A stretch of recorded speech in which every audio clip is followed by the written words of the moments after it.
What is up YouTube, and welcome to this Cowboy Bebop spoiler-free review. This will, in my opinion, be a divisive show amongst those who have seen the original anime and those who have not seen it. Yes, I did go into this wanting to like it. I didn't go into it wanting to hate it like a few people probably are out there after the Faye outfit controversy, and like many other controversial remakes, sequels, reboots, or whatever, I did want to enjoy it because I don't want something to be bad on something that I like. Just like Ghostbusters 2016, as well as the recent He-Man Revelation thing. Yep, I wanted to enjoy it, but just like those, the people behind those shows and movies, like Last Jedi and Rise of Skywalker as well, they have absolutely ripped out the heart of what made the original so loved by fans. The original was 26 episodes plus a movie that exemplified the best of anime at the time, with some of the best writing I had seen up until that point. It had blown my mind when I watched it way back when. It showed a future where corporations control everything, and the difference between the haves and have-nots is humongous, just like today. And if anything, it's somewhat of a slam dunk, because you've pretty much got a corporate dystopia at the moment.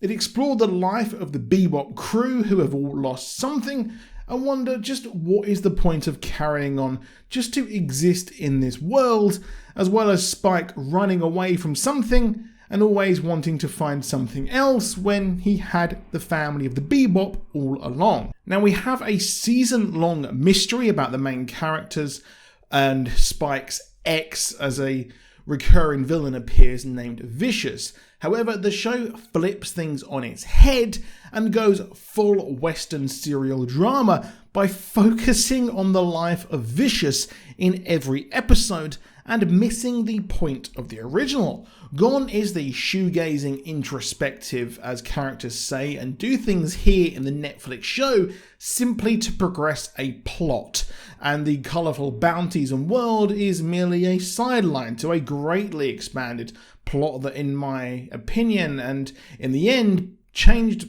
everything about the show and why Spike does what he does at the end. Major moments are changed too that are formative for each character, with Jet having a greatly expanded backstory, which I actually liked, and reason to clear his name, while the most damaged change outside of Spike's storyline is Faye. Faye, if you know, is the mysterious character not knowing her past, only for it to be found out to be just as tragic as it is saddening, further sending home the message that everything sucks when you die and what it is to live. She herself was trying to find herself, but just like Spike and Jet, she had a life. I won't spoil what happens as it's entirely original, but it's endemic of the problems this adaptation has. It simply rips the heart and soul out of the anime, only to create a simplistic Netflix show that is so by the numbers at this point it is almost insulting. And I will admit that I possibly will never get a screener again after this video, but I want to bring you what I think. I will always be honest with you people, because if we are not honest with ourselves and what we think, what is the point of critiquing things? Now, credit where credit is due. The show did look stunning and is an almost near perfect recreation of the live action sets and costumes of each character. Of course, there are those who dislike Faye's costume changes, but come on, it looks better, I think. Of course, you had the skimpy costumes, and I was thinking, I don't really care about that change too much, but I do care about the fundamental story and character changes.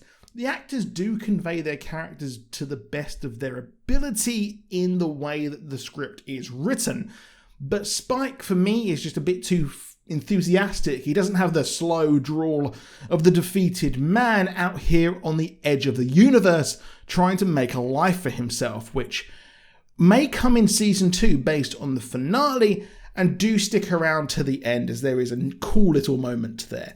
Changes can work, and they have been done to many times with success. Just look at Westworld creating one of the most deep shows I have ever seen based on the original source material. But, well, is this show actually good despite these major and fundamental changes? Well, no, not really. It visually looks good, but is a dull show with a villain who is, of course, unlikable, but he is just as uninteresting and is just lacking, well, anything. There's a reason he was in just a few episodes in the original, but expanded here, he is just absolutely a real bore to watch. It is a shame that they've done this, and the highlights for me of this show, if there was any, was the look of it. But the world and everything is just absolutely nothing compared to the spine of the plot they wanted to add for reasons I don't know. They wanted to make their own, but I do wonder why these people seem to think they know better than the actual original creators. If they had managed to make a sequel or something, that would be interesting, but they've just taken what the plot was and just done their own thing, changing major characters. But that is it for this video. I am disappointed, but again, as with all reviews, please do go in watching it with your own opinion. I'm just a guy on the internet, so if you want to watch it, head out and watch it. But in my opinion, if you've watched the anime, you don't need to watch this whatsoever. That is it. I hope you have a great day. I hope to have a more positive video on Ghostbusters Afterlife this Friday.